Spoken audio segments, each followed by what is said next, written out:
হকারদের মতো করে এমন আস্ত জলপাইয়ের আচার তৈরি করবেন কিভাবে? প্রথমে জলপাইগুলো ধুয়ে এভাবে কেটে নিন।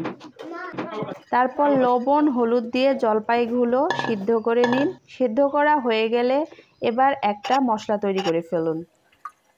আস্ত ধনিয়া, পাঁচফোড়ন, শুকনো মরিচ, জিরে একসাথে ভেজে হামানদিস্তায় বা শিলপাটায় এভাবে গুঁড়ো করে নিন। তারপর কড়াইয়ের মধ্যে সরিষার তেল দিয়ে দিন থেতো করে রাখা রসুন, পাঁচফোড়ন আর শুকনো মরিচ।